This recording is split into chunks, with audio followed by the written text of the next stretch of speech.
The first night she slept in my bed, I watched from the garden.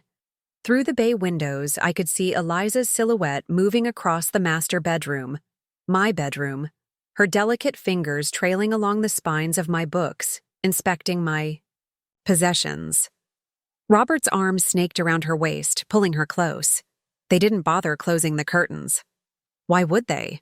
As far as they knew, I was 3,000 miles away at a pharmaceutical conference in Zurich. Before we jump back in, tell us where you're tuning in from. And if this story touches you, make sure you're subscribed. Because tomorrow, I've saved something extra special for you. But flight cancellations happen. So do fabricated flight cancellations. I sipped my bourbon, feeling the pleasant burn as I sat in the shadows of the gazebo Robert had built for our 5th anniversary. 12 years ago. Back when his promises still mattered. When I still believed them. My phone vibrated against the wrought iron table. Are you sure about this, Victoria? We could still handle it differently. Mason's text glowed in the darkness. I typed back, absolutely sure. Stick to the plan. Day 3 has begun. The garden motion. Light suddenly flooded the patio as the French doors opened. I shrank deeper into the shadows, grateful for the thick wisteria vines. Eliza stepped out, wrapped in my silk robe, the one Robert had given me for Christmas last year. Her hair was piled high on her head, and she held a glass of my imported rosé, my private reserve. Robert followed, already dressed for bed in his usual navy pajama pants. First night in our new home. How does it feel? His voice carried easily through the still night air. Our home, as if it had ever been his to share. Strange, Eliza admitted, leaning against the railing. I keep feeling like she's going to walk in and catch us. Robert laughed, the same rich laugh that had once made me feel safe. Victoria's in Zurich until next month. By then, we'll have everything sorted. The divorce papers will be waiting when she returns. And she really doesn't suspect anything? Eliza took a sip of my wine. Victoria lives in her research bubble. She probably hasn't even noticed I've been distant. Robert joined her at the railing, wrapping his arm around her shoulders. Besides, she knows this marriage has been over for years.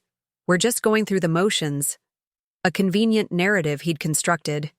We weren't just going through the motions 3 nights ago when he'd made love to me before my supposed departure, whispering that he'd miss me. We weren't just going through the motions when he'd helped plan my mother's funeral last year, holding my hand through the service. We weren't just going through the motions when he'd surprised me with anniversary plans last month. No, Robert only decided we were just going through the motions when it suited his new narrative with Eliza. Did you clear out her closet like I asked? Eliza's voice had a petulant edge to it. Not yet. I thought you might want to go through her things yourself, decide what to donate. Eliza giggled. That's so considerate, baby. Tomorrow, then. We'll make space for my clothes. They retreated, into the house, closing the doors behind them. I remained in the gazebo, sending another text to Mason. They're planning to clear out my closet tomorrow. Accelerate to day 5. His response was immediate. Consider it done. Notification team on standby. I slipped out of the garden through the yard. Side gate, careful to reset the security system exactly as it had been. The rental car was parked 3 blocks away, nondescript and untraceable. As I drove to the hotel, I mentally reviewed the evidence folders stored securely in Mason's office. Folder 1. Financial records showing how Robert had systematically drained our joint accounts over the past 18 months. Folder 2. Documented evidence of his affair with Eliza, including hotel receipts, photographs, and text message transcripts. Folder 3. The real estate documents proving sole ownership of our home, which had never been in Robert's name. Folder 4. The prenuptial agreement Robert had insisted upon to protect his family assets that had mysteriously diminished while mine had grown exponentially. The prenup had been Robert's idea. His family had old money, not substantial, but enough to make him cautious.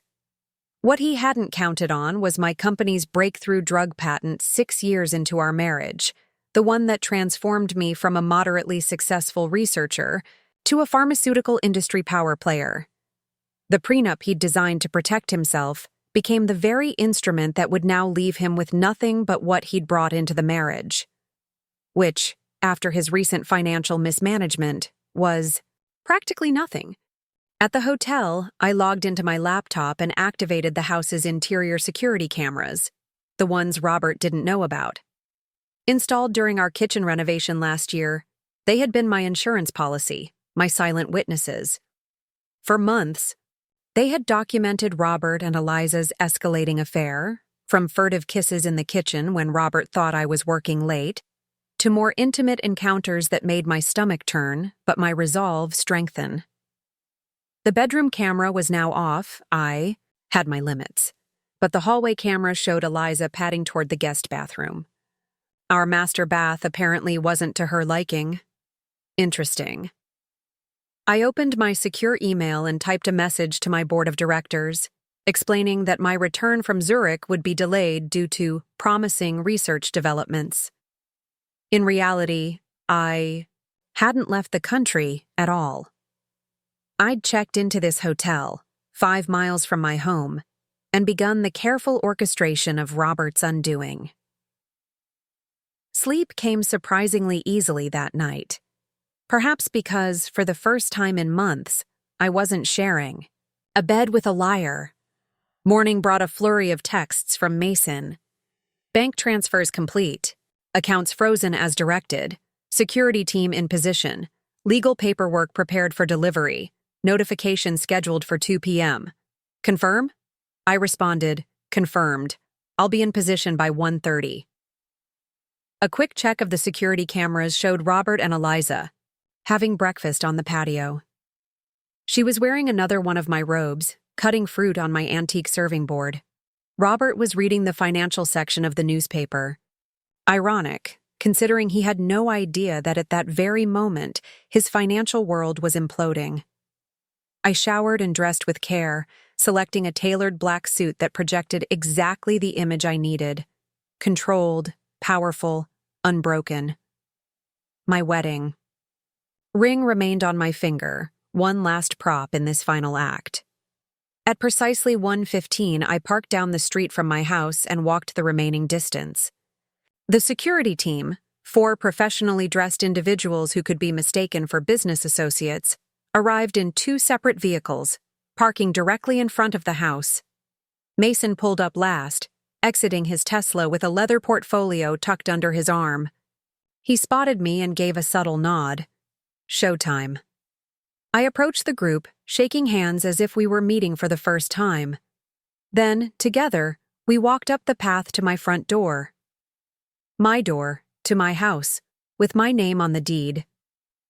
Mason rang the bell. Robert answered, his expression shifting from confusion to shock as he registered my presence. Victoria? What? You're supposed to be in Zurich. His eyes darted from me to the people flanking me, then back to me. Obviously, I'm not, I replied, my voice steady. May we come in? We have some matters to discuss. Before he could answer, Eliza appeared behind him, now dressed in casual loungewear. My loungewear, I noted with detached interest. What's going on? She asked, her hand moving to Robert's arm possessively. Then she saw me, and her eyes widened.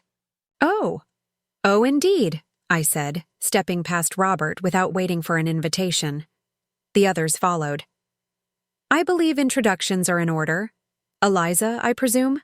I'm Victoria, Robert's wife, though from the look of things you're already quite familiar with both my husband and my wardrobe. Eliza's face flushed, but to her credit, she didn't retreat. Robert said you were away, and that things were over between you. Did he? I turned to Robert, whose complexion had gone ashen. How interesting.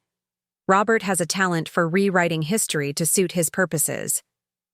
Victoria, this isn't how I wanted you to find out, Robert began, his hands raised placatingly. I was going to tell you everything when you returned. We need to talk privately. Actually, we don't, I interrupted. Everything that needs to be said can be said right here, in front of everyone. I gestured to Mason. This is Mason Phillips, my attorney.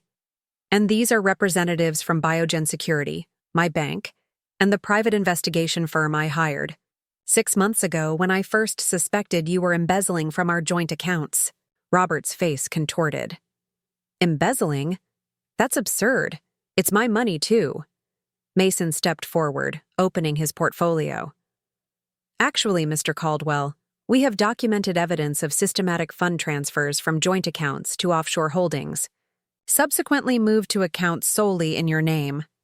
Given the clear attempt to hide these transactions, and the fact that 85% of the funds originated from Dr. Walker's pharmaceutical patents and company shares, these actions constitute financial fraud. This is ridiculous, Robert sputtered, looking increasingly cornered. Victoria, whatever you think is happening, you're wrong. Yes, Eliza and I, he gestured between them. This wasn't planned. It just happened. But I was going to talk to you like adults, not ambush you with accusations and… Who are these people anyway? His voice rose an octave. Perhaps we should all sit down, I suggested calmly, moving toward the living room. My living room, with the furnishings I had selected, paid for with the money I had earned. Eliza hovered uncertainly by the doorway, clearly unsure of her role in this unexpected drama. Maybe I should go. Oh no, I said, turning to her with a smile that didn't reach my eyes. Please stay. This concerns you too, particularly the part about my property. We settled in the living room, an absurd parody of a social gathering. Mason distributed documents to Robert, who stared at them without comprehending. What is this? Robert finally asked, his voice small. The first set is financial evidence, Mason explained professionally. The second is documentation of your relationship with Ms. Collins, dating back approximately 11 months. The third, and this might be of particular interest, is property documentation for this residence. Robert's head snapped up. The house? What about it? I leaned forward. The house is in my name, Robert. It always has been. That's not possible, he said, shaking his head. We bought it together. My name is on the mortgage. You were an authorized occupant, I corrected him. The mortgage was solely in my name, as is the deed. My family provided the down payment as a gift to me, not to us. You signed occupancy papers, not ownership papers. Eliza looked stricken. But you told me this was your family home, that your grandfather left it to you. Robert's gaze darted between us. I never said that. You did, she insisted. You said your grandfather built this house, that it's been in your family for generations. It's why I agreed to move in so quickly, because you said it was already yours, free and clear. I couldn't help but laugh. My, Robert. Your capacity for fiction truly knows no bounds. My grandfather was a tenant farmer who never owned so much as a garden shed. I bought this house 8 years ago with my first major patent bonus. You helped choose it, but you never owned it. Robert stood abruptly. This is all some kind of manipulation. You're trying to punish me for falling in love with someone else. I'm calling my lawyer. He reached for his phone, but the banking representative cleared her throat. Mr. Caldwell, you should know that all joint accounts have been frozen pending investigation. Additionally, your personal accounts have been flagged for suspicious activity, given the pattern of transfers. You froze my accounts? Robert's voice rose dangerously. You can't do that. She didn't, Mason interjected. The bank did, as part of standard fraud protection protocols. The timing is merely fortuitous. Robert turned to me, his face contorted with rage. You planned this, all of it. You're framing me. Framing you, I repeated, maintaining my composure. For what? Transferring money you thought was partly yours? Having an affair? Moving your mistress into my house? Which part exactly am I framing you for, Robert? Eliza stood up suddenly. I think I should leave. This is between you two. Actually, said the security representative, stepping forward, we need to document your removal of any personal items from the premises. Standard procedure in these situations. My removal? Eliza looked bewildered. But I live here now. I gave up my apartment. I turned to her, feeling a flicker of genuine sympathy beneath my anger. Did Robert convince you to terminate your lease? Let me guess. He handled the details? Perhaps even helped pay the early termination fee from our joint account. Her silence was answer enough. That's what I thought. I sighed. Eliza, I don't know you. I have no quarrel with you specifically, though I do question your judgment in wearing another woman's clothes without permission. But this house is my legal residence, and you have no right to be here. Victoria, Robert tried again, his voice now taking on a pleading quality I'd never heard before. We need to discuss this rationally. Yes, I made some financial decisions you weren't aware of. And yes, Eliza and it just happened. I didn't plan it, but we've been married for 17 years. That counts for something. It counted for everything, I corrected him quietly, until you decided it didn't. I stood, smoothing my skirt. You have 3 hours to pack essential personal items, clothing, toiletries, personal documents. The security team will oversee the process to ensure nothing that doesn't belong to you leaves this house. After that, the locks will be changed. You're throwing me out? Robert looked genuinely shocked. You can't do that. Actually, she can, Mason interjected. As the sole legal owner of this property, Dr. Walker has every right to determine who may reside here. Your rights as a spouse would normally complicate matters, but given the documented evidence of infidelity and financial misconduct, her position is quite strong. Should you wish to contest it, we're prepared for legal proceedings. Robert turned to me, his expression morphing from shock to calculation, a look I recognized from countless negotiations over the years. Victoria, be reasonable. Whatever you think I've done, throwing me out of my home isn't the answer. Let's talk about this like adults. Send these people away and we can work through this. This is my home, Robert. Not yours. Never yours. I stepped closer, lowering my voice. And here's what you don't understand yet. I'm not doing this out of anger or vengeance. I'm doing it because you've demonstrated that you cannot be trusted. Not with my home, not with my money, and certainly not with my heart. Eliza moved toward the stairs. I'm going to pack my things. Second bedroom on the left, I called after her. That's where the security camera showed you depositing your suitcases yesterday. She froze, turning slowly. There are cameras in the house? In all common areas, I confirmed. Installed last year during the kitchen renovation. Robert signed the security contract himself, though I suspect he didn't read the fine print. He rarely does. Robert's face darkened with fury. You've been spying on me? In my own home? My home, I corrected automatically. And yes, I have cameras in my house, which have provided extensive documentation of your activities these past 6 months. Eliza looked horrified. 6 months? But we only... Her voice trailed off as realization dawned. Only moved in together yesterday? I finished for her. Yes, but you've been visiting regularly for months. Tuesday evenings when I had board meetings. Occasional weekends when Robert claimed to be golfing. That time you ordered Thai food and ate it on my antique dining table, the one my grandmother left me. Robert moved toward me, his hands clenched into fists. You calculated, manipulative bitch. You set me up. The security team stepped forward, but I held up my hand to stop them. No, Robert, you set yourself up. I simply observed and documented. There's a difference. I turned to Mason. Please ensure everything proceeds according to protocol. I'll return at 6 to inspect the premises. Where are you going? Robert demanded. You can't just drop this bomb and leave.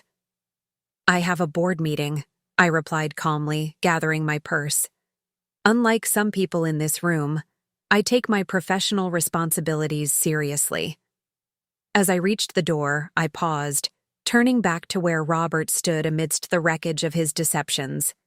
One more thing, the divorce papers are in that portfolio.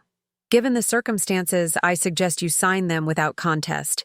Mason can explain the terms, though I assure you they strictly follow the prenuptial agreement you were so insistent upon. I walked out, closing the door on Robert's protests. In the driveway, I allowed myself one deep, steadying breath before sliding into my car. Through the living room window, I could see Robert gesticulating wildly while Mason maintained his professional composure. Eliza was nowhere to be seen.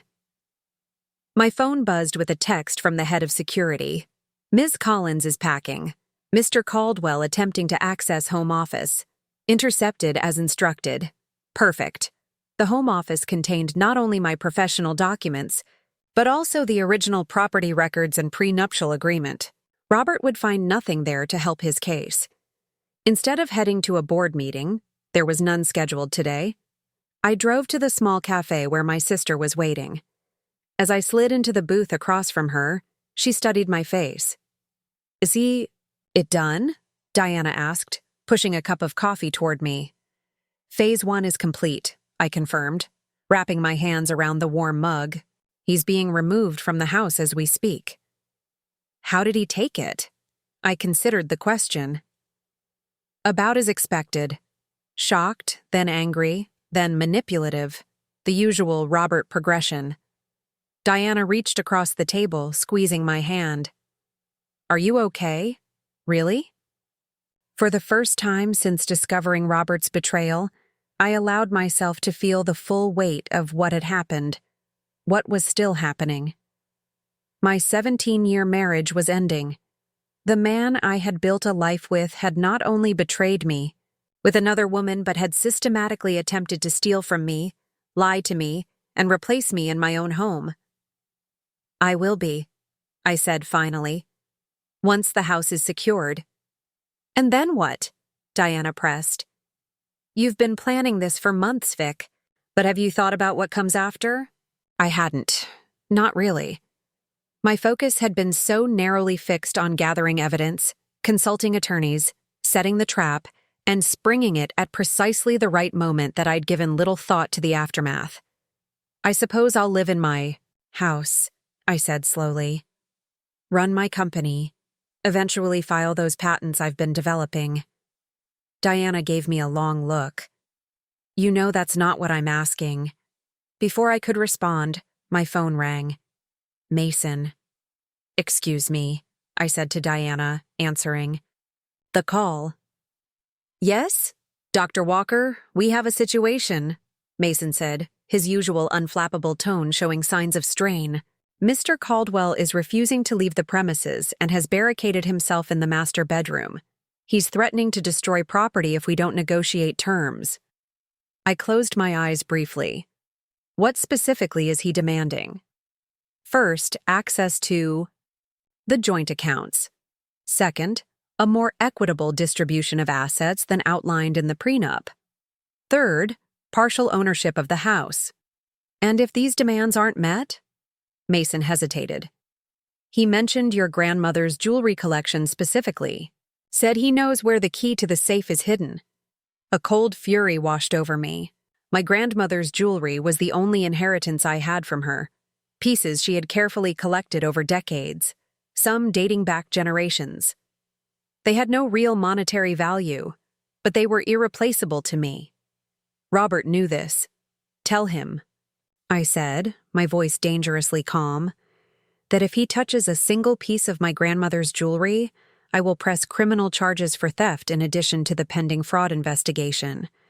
Remind him that his current actions are being recorded and will only strengthen my case.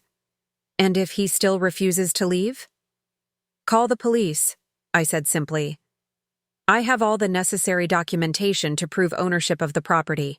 I ended the call and looked up to find Diana watching me with a mixture of concern and admiration. "Robert's making threats," I explained. using grandmother's jewelry as leverage. Diana's expression hardened. That bastard. Want me to go over there? I've been wanting to tell him exactly what I think of him for years. Despite everything, I laughed. No, let Mason handle it. That's why I pay him an obscene hourly rate. My phone buzzed with an incoming text from the security team. Police have been called. Mr. Caldwell continuing to make threats. Ms. Collins has completed packing and is requesting transportation assistance. Texted back. Arrange a car service for Ms. Collins to any destination of her choosing. Expenses covered. You're paying for the mistress's taxi? Diana asked incredulously, reading over my shoulder. I shrugged. She's as much a victim of Robert's lies as I am, just in a different way. You're being remarkably calm about all this, Diana observed. Almost too calm. What would you prefer? That I scream, throw things, fall apart? I shook my head. That's not who I am. Besides, anger clouds judgment, and I need to be clear-headed now more than ever. My phone rang again. Mason once more. Dr. Walker, the police have arrived. Mr. Caldwell is being removed from the premises. No damage to the jewelry, but he did break several items in the master bedroom. Catalogued, fully documented with photographs. We're changing the locks and security codes as soon as he's off the property. And Eliza? Ms. Collins has left in the arranged car service. She asked me to convey her apologies for what it's worth. I absorbed this information silently. Thank you, Mason. I'll be there within the hour. After ending the call, I turned back to Diana. It's over. Robert's being removed by police. Eliza is gone. Diana studied me carefully. So, what now? Really? Vic, what's next for you? I thought about the empty house waiting for me. The master bedroom where another woman had slept in my bed. The closet they had planned to clear for her clothes. The kitchen where they had shared breakfast this morning. Planning a future that would never exist. First, I'm going to reclaim my space, I said decisively.